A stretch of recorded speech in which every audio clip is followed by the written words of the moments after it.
வணக்கம் நேயர்களே. பூஷன்ஜி Palaniappan astro channel நேயர்களுக்கு வணக்கம். அன்னையின் பேராற்றலும் பிரபஞ்ச பேராற்றலும் உங்கள் இல்லங்களிலும் இதயங்களில் முழுமையாக பரவி நிற்கட்டும். இன்றைக்கி நம்ம பார்க்க போகிறது மாசி மகம். அதாவது வரக்கூடிய புதன்கிழமை 12ஆம் தேதி அன்னைக்கு மாசி மகம் இருக்கு. இதை பற்றி ஒரு சிறப்பு குறிப்பை நீங்கள் எல்லாத்துலேயுமே படிச்சிருப்பீங்க, எல்லாத்தையுமே கேட்டிருப்பீங்க. நிறைய பேருக்கு இன்றைக்கி கடலுக்கு போக முடியல, ஆற்றுக்கு போக முடியல. நம்ம அடிக்கடி சொல்கிறது, ரொம்ப சிரமப்பட்டு இது மாதிரி கடலுக்கு ஆற்றுக்கெல்லாம் போகாதீங்க. ஏன்னா சிலர்லாம் உடல்நிலை பாதிப்புகள் இருக்கும், ஏஜ் ஆகிருக்கும், ஆனால் போகணும்னு ஆசைப்படுவாங்க. இப்போ இந்த கொரோனாவுக்கு பின்னாடி பார்த்திங்கன்னா எல்லா கோயில்கள்லையுமே ஏகப்பட்ட கூட்டங்கள் இருக்குது. இந்த கூட்டங்களுக்கான காரணம் இந்த அதாவது கிரகங்களின் சூழ்நிலை, அதாவது கிரகங்களுடைய சஞ்சாரங்கள் என்று சொன்னாலுமே, ஆனால் எல்லாருக்கும் வரக்கூடிய பயம், கவலை தான் அதிகமாக கோயிலை நாடி செல்ல சொல்கிறது. போகவில்லைன்னா இப்படி ஆகிடுமோங்கிற பயம் எல்லாருக்குமே இருக்கும். அந்த பயத்தை விட்டுருங்கன்னு தான் நம்ம அடிக்கடி பதிவு பண்ணுறோம். அதாவது போகாமல் இருக்கிறத விட நீங்கள் இந்த குறை இருக்குது பாருங்கள், அதாவது இந்த போகலையேங்கிற மனக்குறை தான் மிகப்பெரிய பாதிப்பையும் தரும் ஆக்சுவலாக. அதனால் அந்த பாதிப்பை விட்டுட்டு எளிமையான முறையில் முடிஞ்சவங்க கோயில்களுக்கு எல்லாத்துக்கும், எல்லா கோயில்லையும் விசேஷமான பலன் உண்டு. எல்லா இடத்துலையும் ஒரு வழிபாடுகளும் விசேஷங்களும் நடக்குது ஆக்சுவலாக. இந்த மாசி மகம் பார்த்திங்கன்னா கும்ப மாதம்னு சொல்லுவாங்க. கும்பம்னா உங்களுக்கு தெரியும், கலசம். இந்த கலசம் நம்ம பூஜையில் வைப்போம், ஹோமத்தில் வைப்போம். யாராவது ஒரு விஐபி வந்தால் கூட கலசத்தால் வச்சு அவங்கள வச்சு ஒரு வரவேற்பெல்லாம் கொடுக்குறாங்க ஆக்சுவலாக. பெரிய பெரிய மகான்களுக்கு கொடுத்தது இப்போ சாதாரண மனிதர்களுக்குமே நடக்குது. அது அந்த கலசத்தை வச்சு அதை வச்சு வரவேற்பு கொடுக்கக்கூடிய ஒரு முறை. ஸோ அந்த கும்ப மாதம்னு சொல்லக்கூடிய இடத்துல பார்த்திங்கன்னா உங்களுக்கு சூரியன் சஞ்சாரம் பண்ணுறத மாசி மாதம்னு சொல்கிறது. ஆக்சுவலாக பார்த்திங்கன்னா ஒரு 29 நாள் தான் கணக்கு வரும். ஒரு 29.75 கூட வரலாம் வச்சுக்கோங்களேன். இந்த மாதத்தில் பார்த்திங்கன்னா உங்களுக்கு வரக்கூடிய பௌர்ணமி ப்ளஸ் மக நட்சத்திரம். மகம் கேதுவோட நட்சத்திரம். இது பார்த்திங்கன்னா இந்த மாசி மகம் வரக்கூடிய 12ஆம் தேதி மார்ச் 12, 2025 அன்றைக்கு வருது. அன்றைக்கி பார்த்திங்கன்னா உங்களுக்கு ஃபுல் டே இருக்குது. காலையில் ஆல்மோஸ்ட் ஒரு 8 மணி 9 மணிக்கு மேலேருந்து ஃபுல் பவர் இருக்கும், அந்த மகத்தோட பவர் இருக்கும். காலையில் 5:30 மணிக்கு நீராடுவதும் ஒன்றும் தவறில்லை. ஒரு குழப்பமாக இருக்கிற மாதிரி இருக்கும். அந்த காலையில் அன்றைக்கி 12ஆம் தேதி அன்றைக்கி பார்த்திங்கன்னா அந்த அன்றைக்கி கூட பிரம்ம முகூர்த்தம்னு சொல்லக்கூடிய அதிபிரம்ம முகூர்த்தம்னு சொல்லக்கூடிய 3:20 4:25 வரையும் சரி. அதுக்கு மேலே ஏன்னா இருட்டில் போய் தடுமாறாமல் கூட இருக்கலாம். நான் எல்லா இடத்துலையும் இப்போ விளக்கு வசதி எல்லா வசதியும் செய்யப்பட்டிருக்கு, நீராடலாம். சரி, இப்போ போக முடியாதவங்க என்ன பண்ணலாம் அப்படிங்கிறதுக்கு முன்னாடி பார்த்திங்கன்னா திருவண்ணாமலையிலையும் உண்டு. அப்புறம் திருக்கோஷ்டியூர், அதான் ரொம்ப விசேஷமாக இருக்கும். பார்த்திங்கன்னா சௌமிய நாராயண பெருமாள்னு சொல்லுவாங்க. 108 திவ்ய தேசத்தில் அதுவும் ஒன்று. ரொம்ப விசேஷமாக இருக்கும். அங்கே பார்த்திங்கன்னா அந்த மாசி மகம் அன்னைக்கு செய்யக்கூடிய வழிபாட்டு முறை நிறைய பேர் இந்த நிகழ்ச்சிகள்லாம் பார்த்துருப்பீங்க, யூடியூப்லலாம் பார்த்துருப்பீங்க. ஸோ அதுக்காக நம்ம ரொம்ப நேரம் போர் அடிக்க வேணாம். இது மாதிரி எல்லா கோயில்களையும், அத்தனை கோயிலையும் பாருங்கள், சிவனுக்கும் பெருமாளுக்கும் முருகருக்கும் உகந்த நாள் அது. அது மட்டும் இல்லாமல் ரொம்ப நாளாக திதி கொடுக்காமல் இருக்கவங்க கூட அன்றைக்கி போய் திதி கொடுப்பாங்க. மாசி மகத்தன்னைக்கு கடற்கரையிலையும் உங்களுக்கு பல நீர்நிலைகளை இப்போ திதி கொடுப்பாங்க. அதுக்கும் எனக்கு விசேஷமான நாள்னு புராணங்கள் கூறுகிறது.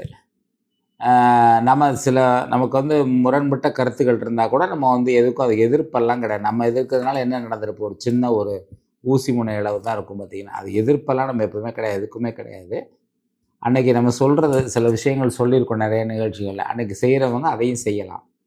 அடுத்தது பார்த்திங்கன்னா உங்களுக்கு முக்கியமாக நம்ம சொல்லக்கூடிய விஷயம் என்ன, இன்றைக்கி நீங்கள் சென்னையில் இருக்கவங்க மெரினா பீச்சில் கடற்கரையில் பார்த்திங்கன்னா திருவேற்காடு கருமாரியம்மன் கோயில், காளிகாம்பாள் கோயில், பார்த்தசாரதி கோயில், இப்படி அத்தனை கோயில்களில் சென்னையில் என்னென்ன விசேஷமான கோயில் இருக்கோ அங்கே இருந்தெல்லாம் சுவாமி அங்கே அந்த மெரினா பீச்சில் பார்த்திங்கன்னா அந்த சர்வீஸ் ரோட்டில் வரிசையாக நிறுத்தி வச்சு அந்த தீர்த்தவாரிக்காக அன்றைக்கி அங்கே நடக்கும். நான் அடிக்கடி சொல்கிறது உண்டு. நீங்கள் ரொம்ப தூரம் ராமேஸ்வரம் அந்த மாதிரி பல கோயில்களுக்கு போகும்போது அங்கே போய் கடற்கரை இருக்குதுன்னு போகிறாங்க.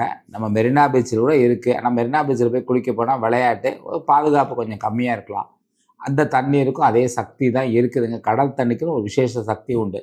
இந்த கோயிலுக்கு போகும்போது நம்ம மனமானது என்ன ஆகும், அந்த கோயிலுக்கு போய் கடலில் நீராடுறோம், அங்கே உள்ள கிணத்துல, நாளி கிணறுலாம் நீராடும் போது சில விசேஷமான புண்ணிய தீர்த்தங்களில், அது புஷ்கரணின்னு சொல்லுவாங்க குளங்கள், அங்கே நீராடும் பொழுது விசேஷமான பலன் இருக்குதுன்னு நம்ம சொல்லிடலாம்.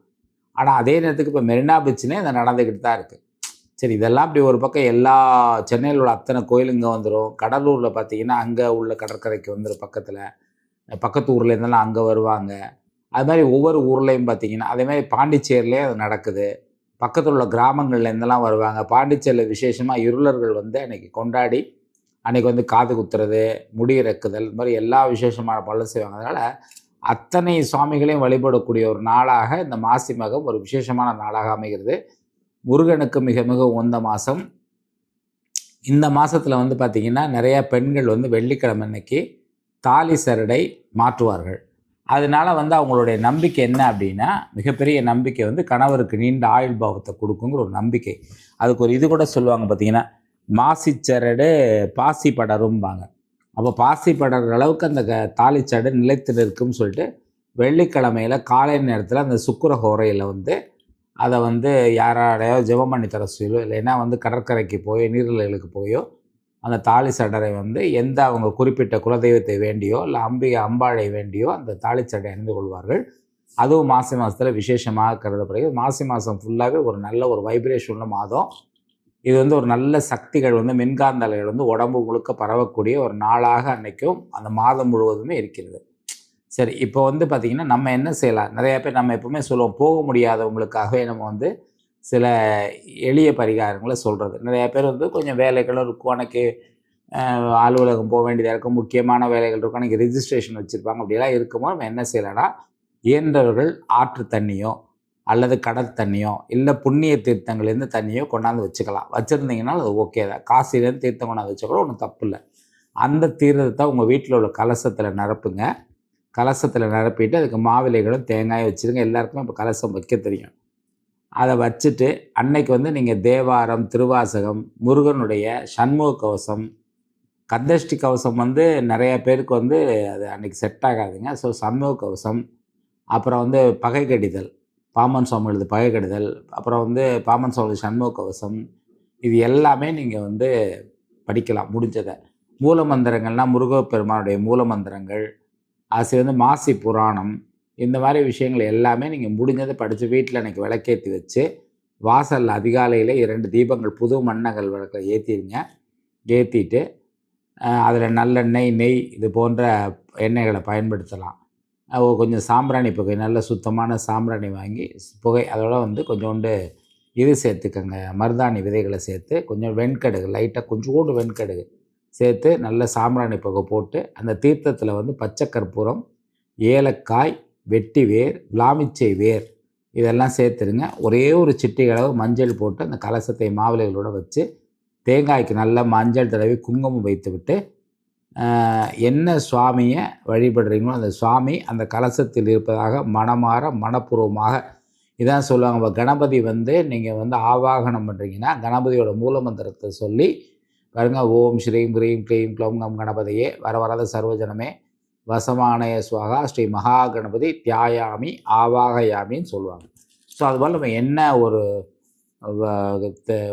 கடவுளை வழிபடுறீங்களோ அவர் வந்து கலசத்தில் இருக்கிறார். ஏன்னா சிவனுக்கும் பெருமாளுக்கும் அப்புறம் வந்து முருகப்பெருமானுக்கும் எல்லாத்துக்குமே விசேஷமான நாள் மாசி மகம். ஸோ அதை செஞ்சுட்டு அது நல்லா ஒரு மணி நேரமாவது நல்லா வழிபட்டு, ஒரு சிலர் இன்றைக்கி சாப்பிடாமல் விரதம் இருப்பாங்க, அதுவும் விசேஷம். ஒரு குறிப்பிட்ட சமூகத்தினர் வந்து பார்த்திங்கன்னா நிறைய பேர் ஒரு இடத்துலேருந்து ஒரு கோவிலேருந்து இன்னொரு கோயிலுக்கு நடைப்பயணமாக செல்லக்கூடிய முறை உண்டு. சென்னையில் விசேஷமாக நடக்கக்கூடிய சில கோயில்களை நம்ம நடந்து போய் வழிபடக்கூடிய முறையும் உண்டு. நிறைய ஒவ்வொரு இடத்துல ஒரு விசேஷமான வழிபாடுகளை செஞ்சுட்டு வருவாங்க. எல்லா ஆலயங்களையும் அத்தனை சிவாலயங்களையும் 108 திவ்ய தேசத்துலேயுமே அன்றைக்கி வந்து விசேஷமான பூஜைகள்லாம் நடக்கும். மாசி மாதத்தன்னைக்கு எல்லா சுவாமிகளையும் வழிபடக்கூடிய ஒரு விசேஷமான நாள். நிறையா பேர் வந்து பார்த்திங்கன்னா எப்படி மாசி மாதம் வரக்கூடிய சிவராத்திரி அன்னைக்கு குலதெய்வ வழிபாடு பண்ணுறாங்களோ, நிறையா ஒரு மதத்தினர் நிறையா இனத்தினர் வந்து அன்றைக்கி மாசி மகத்தன்னைக்கு போய் நிறைய ஆலயங்களை அவங்க குலதெய்வங்களை வழிபடக்கூடிய முறை உண்டு. கன்னிமார் வழிபாடு உண்டு. நிறைய பெண் தெய்வங்களை வழிபடக்கூடிய முறை, குலங்குலமாக வரக்கூடிய முறைகள்லாம் இருக்குது. ஸோ அதனால் அவங்கவுங்களுக்கு விருப்பம் போல் அன்றைக்கி வீட்டில் இருந்தபடியே கூட வழிபடலாம். அன்றைக்கி அது மாதிரி வந்து பண்ணிவிட்டு நீங்கள் வந்து அந்த கலசத்துக்கு வந்து வேணுங்கிற மந்திரங்களை எல்லாம் சொல்லிட்டு அந்த கலச தண்ணியை வீடு வாசல் முழுக்க தெளித்து விட்டு மத்தியானமும் சாயந்தரமும் தெளிச்சுட்டு இந்த தண்ணியை மறுநாள் குளிக்கிறது கூட நீங்கள் பயன்படுத்தலாம். ஆல்மோஸ்ட் நீங்கள் தீர்த்தவாரதி பண்ணதாக தான் அதுக்கும் அர்த்தம். அதில் ஒன்றும் மாற்றமே கிடையாது. அதனால் அப்படி செய்யுங்க. யாருமே வந்து இது போக முடியல, அங்கே இவ்வளோ கூட்டம் இருக்குது, ரொம்ப கஷ்டப்பட்டு போகிறது, ரொம்ப வந்து போய் 8 மணி நேரம் 10 மணி நேரம் க்யூவில் நின்று தரிசனம் பண்ணுறதெல்லாம் முடிஞ்ச அளவுக்கு அவாய்ட் பண்ணுறது நல்லதுங்க. ஏன்னா இன்றைக்கி இருக்க கால சூழ்நிலையில் வந்து நான் அடிக்கடி பதிவிட்டுக்கிட்டே தான் இருக்கேன் இந்த விஷயத்த. இருந்தாலும் வந்து நிறைய பேரோட மன அமைப்பு அங்கே போனால் தாங்கிற மாதிரி இதை யாருமே ஏற்றுக்கிறது கிடையாது. அவங்களுக்கு அது போனால் தான் ஒரு திருப்தி இருக்குது. முடிகிறவங்க போகட்டும், முடியாதவங்க கவலைப்பட வேண்டாம். உங்களோட என்றைக்குமே அன்னை துணை இருப்பாள் என்பதில் எந்த விதமான சந்தேகமும் இல்லை. நன்றி, வணக்கம். அடுத்த பதிவிலே சந்திப்போம். ஜோதிடம் என்றால் பூஷன்ஜி, ஜோதிடம் தானே பூஷன்ஜி, ஜோதிட திலகம் பூஷன்ஜி.